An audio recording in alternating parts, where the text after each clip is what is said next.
Another day, another woman getting by with the help of the Beatles and many other artists. It is rough out there. So how are you guys? Rather, what is bringing you joy these days? I have been wearing my blue light glasses all day, so that might be a divisive topic. Some people might think I'm a fraud.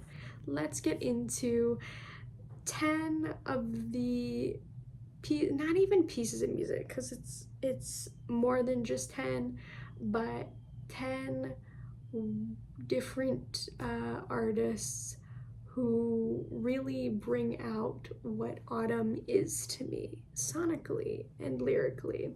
I feel like I have two main components of fall, and I have an entire autumnal playlist that I will also link because that really summarizes it better, but I'm not going to just reiterate that entire playlist, I promise.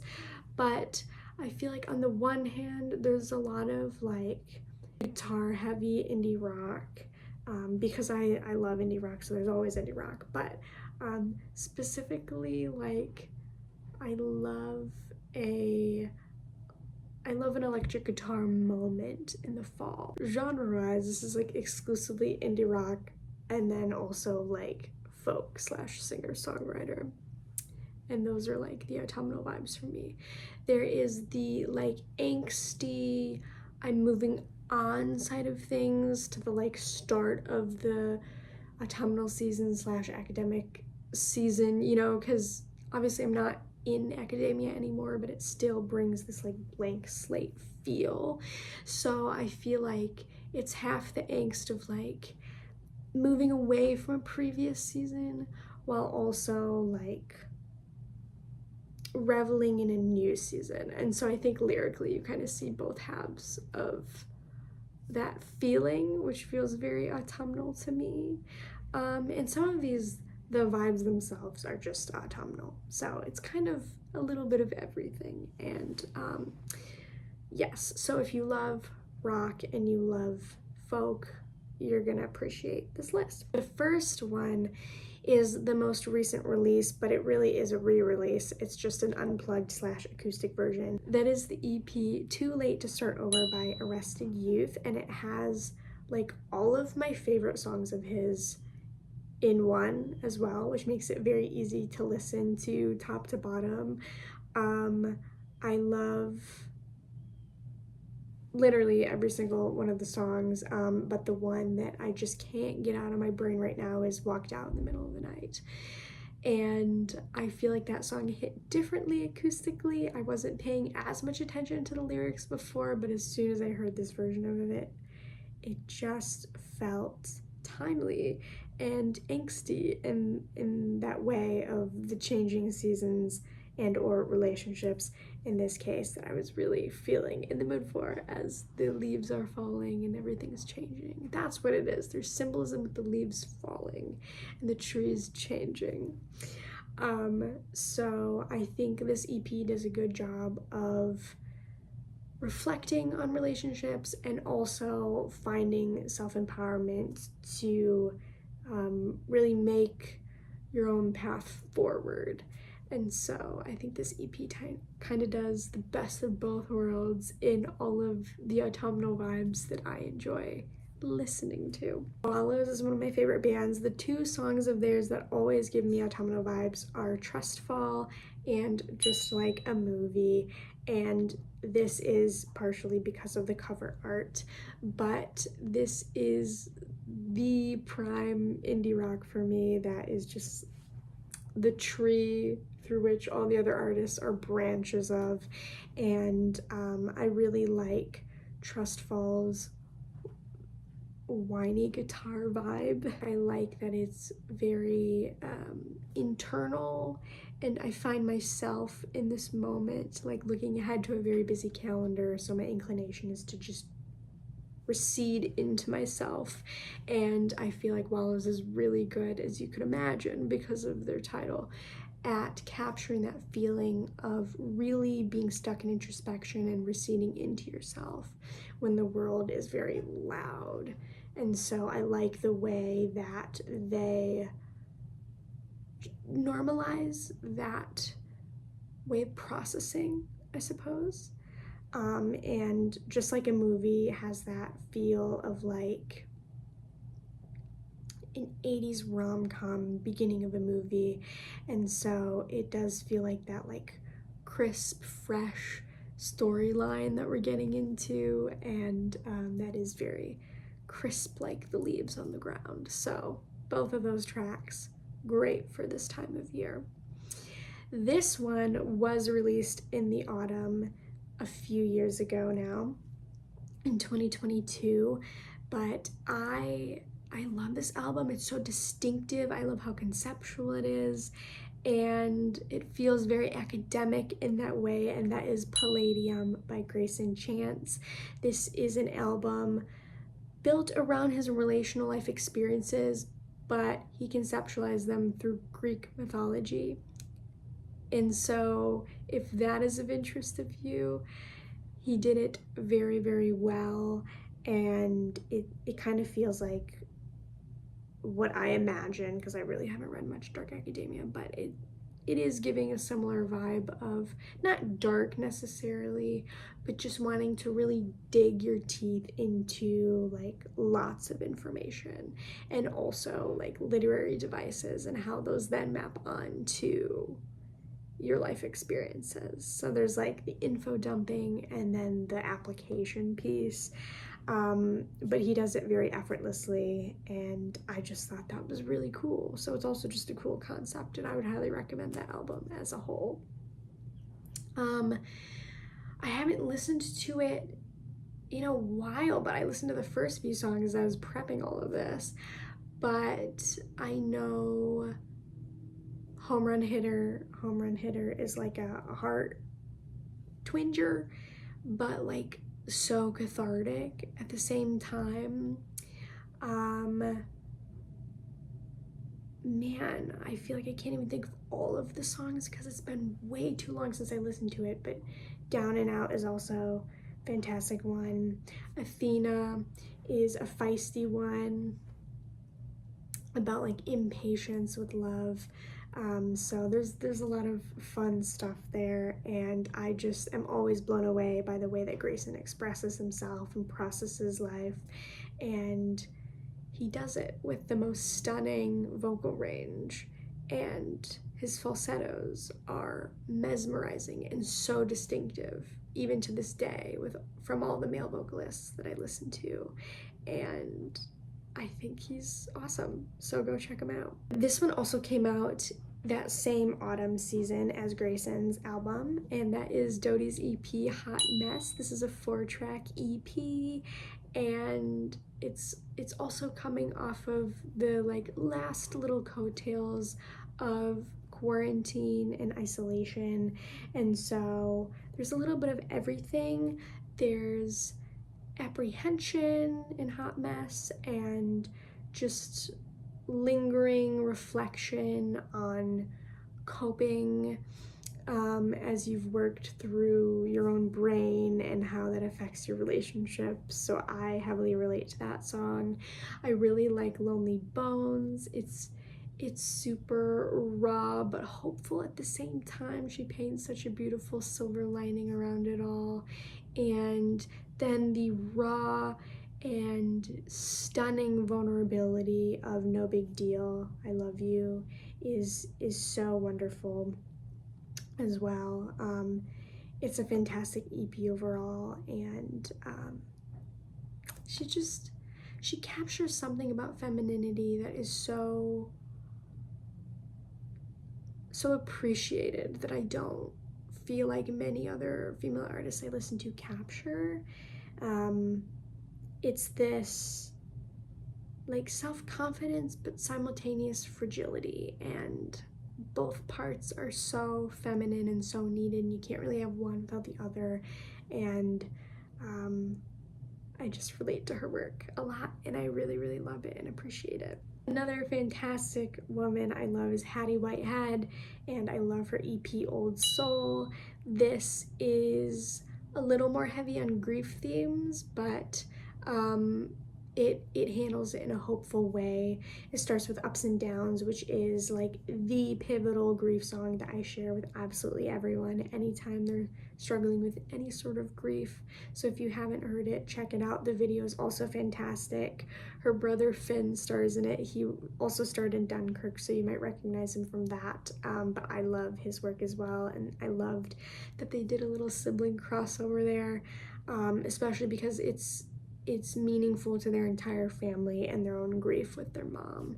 So they painted a beautiful, transparent story with that video and that song. But yes, Old Soul as a whole is very reflective, very folky, and it's great for a nice crisp car ride through the autumnal vibes and colors, and just getting to consider like where you've come and how far you want to go in this next season, preparing for hunkering your heart down for the cold season, and how to really care for yourself in that process. I feel that her work, as much as it is emotive in getting unstuck from your emotions, it's also very much a salve of being gentle and taking care of yourself throughout everything too. So recommend her music all the time, but it does feel like that idea of us being in a preparation season for something longer and maybe a little more challenging. Then moving into my man Louis Tomlinson with his album Faith in the Future. I think I'm just biased because I listened to this one ad nauseum last fall, so that's why it feels autumnal to me. But he does just fantastic straight rock music, and I never would have expected that from him given how gentle his vocals are, but the contrast with the music and his vocals works so well, and it makes his work so distinctive to me from other rock artists. And I listen to primarily rock artists, so I love the way that he brings his softness into rock, and like somehow they coexist really, really beautifully. And his work is also, as you can imagine, very introspective because I base everything around introspection. And Louis Tomlinson, I would wager, from the things that we know of his personal life with a lot of loss as well, is a fantastic example of someone who fully feels but also fully hopes. And I think that's definitely an example of resilience and hope that a lot of people could use right now and could afford to try to emulate. And so his music and the way that he processes is a fantastic blueprint for how to navigate the times right now, and just navigate the weird nuances and complexities going on in your heart, and maybe even just among all the different people in your circle, and how everyone's going through drastically different things, and how anything in the world right now is hitting each individual is so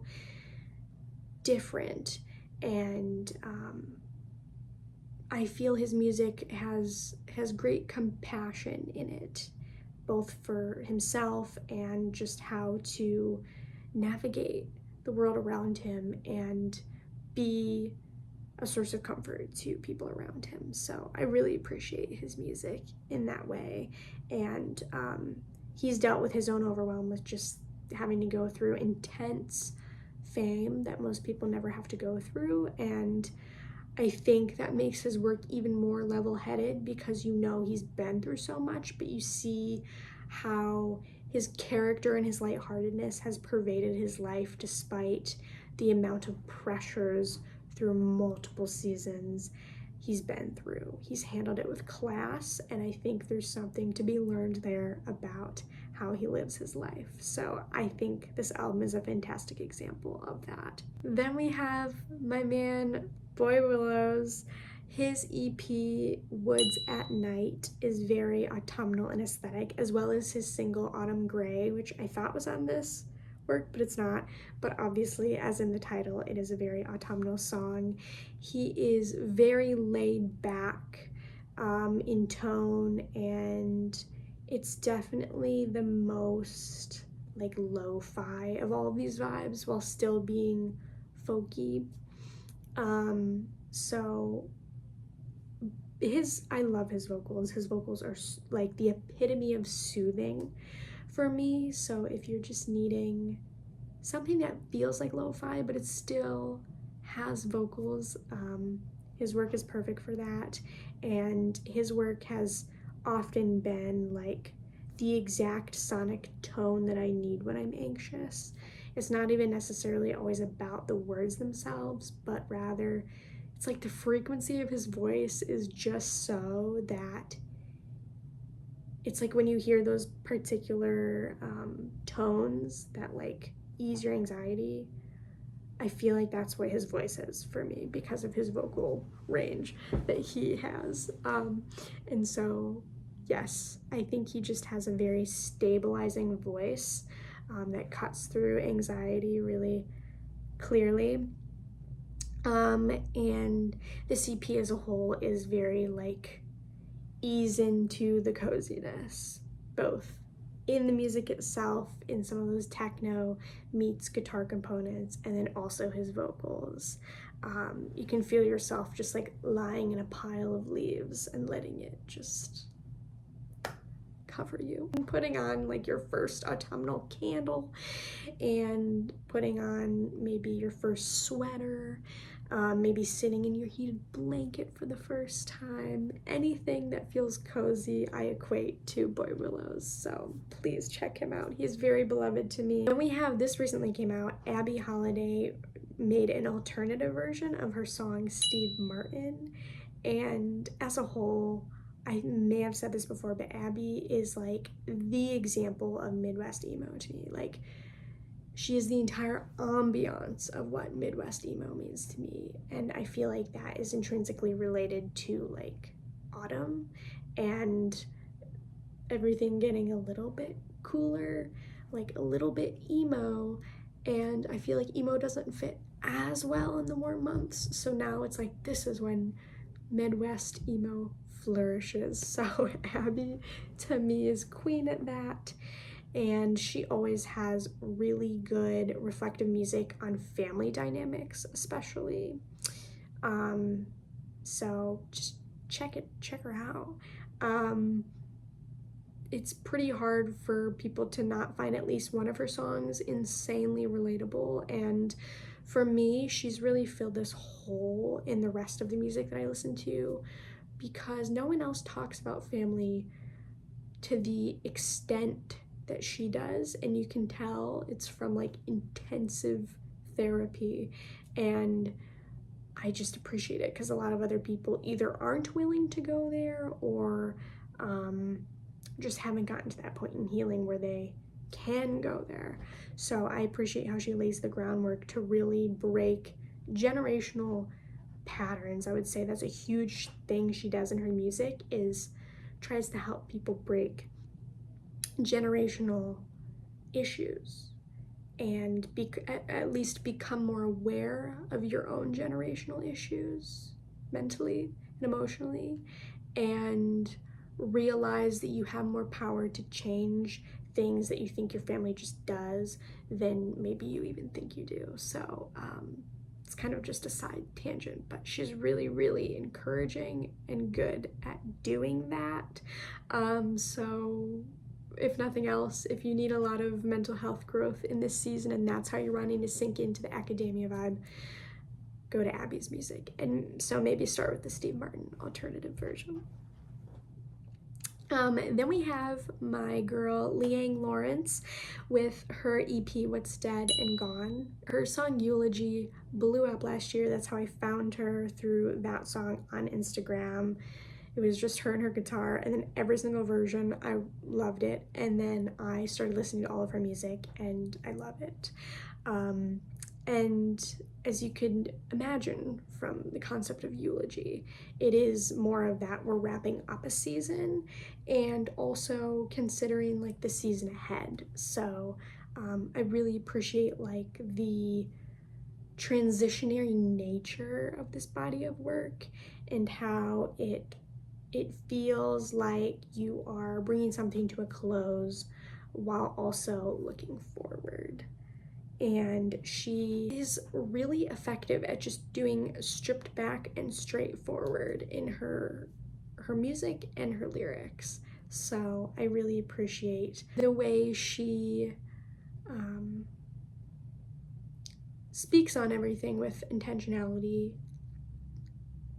and poeticism. I feel like she's all the best parts of the female poets I've read from, but in a music form. So I really appreciate her love for language and the way that she carefully crafts a feminine voice. I really appreciate it. And then I wanted to end with the album Interrobang by Switchfoot, which I believe is the literal word for that question mark exclamation point at the same time. And I wanted to end with this also, I have not listened to this in way too long, but I will be, because it was coming out of quarantine and COVID and all of the tension in that time. But I feel that we are again, unfortunately, entered like a very tense worldwide time again, in like every sense, on like grand scales for a lot of social political reasons. And so this album is about finding hope, and it's about finding hope when you're living in a time where it feels near impossible. And it's not just about finding hope by like separating yourself from the people you don't like, but it's about bridging the gap to find hope all together. And I think that's key in times like this. I know it's really tricky to navigate anything and everything going on, because we want to make sure that the people we love are safe and are not in danger, but at the same time, while being shrewd, while using wise judgment to navigate everything, just remember that we do genuinely still have things in common. There is still unity and harmony to be found. Sometimes it might take longer to find it. Sometimes we might just have to be a little more cautious before engaging. But I hope this album can be a foundation through which you find more hope and find that sometimes generalizing is harmful, more harmful than reality. And I don't know, I hope that there's something on this album. I know Lost Cause is especially a song that always convicts and impacts me every time I hear it, but I don't know, I hope this album is the ability to realize a door you thought was closed is maybe open, and that harmony is much closer than it can feel, especially based on the internet. I'm just thinking of a lot of people in this time, because I know a lot of people hurting very deeply in a lot of different ways, and at the end of the day, we all crave to be seen, we all crave to be loved and understood, for the fears or the frustrations or the injustice we feel the weights of. And so I don't know what my thesis here is, but I hope that music can continue to be a source of hope, and especially a source of remembering that it's never too late to find commonality. And obviously within reason, right? Something I was telling a friend about was how forgiveness is always something we are called to, but reconciliation, while ideal, is not always able to pass due to the brokenness of the world. And how we navigate that is understanding where people are at and whether they desire to change or not. Change behavior is huge when it comes to the question of reconciliation. But in any case, I think the world needs a lot more reconciliation right now. There's a lot of ways a lot of people have messed up and severely hurt people in like from any ideological standpoint. And I guess my prayer these days is that people could continue to find the humility in knowing that maybe no one knows everything, and maybe no one's gotten it right 100% of the time. And those facts don't need to be a threat, and they don't need to be despairing, but rather they can help remind us that we are capable of more harmony than we think we are. So those are all my thoughts right now. I hope this music can be a tool belt of reflection that you need either now or in the near future. I'll definitely be picking up a lot of this music again as I've reflected on it. And I'm just so appreciative for all of these artists. And also 21 Pilots' Breach just went #1 in charts, so that's really cool. I'm so grateful for the ways that musicians show up in just being able to encourage us and remind us that we can encourage one another. And so I hope that this can also just provide a chain reaction encouragement, so that you can then go forward and encourage more people, whether it's through this music, whether it's through just remembering truth in a time where a lot of lies or diversions or numbing is going on. And I hope you guys can continue to be gentle with yourselves, and I will talk to you later.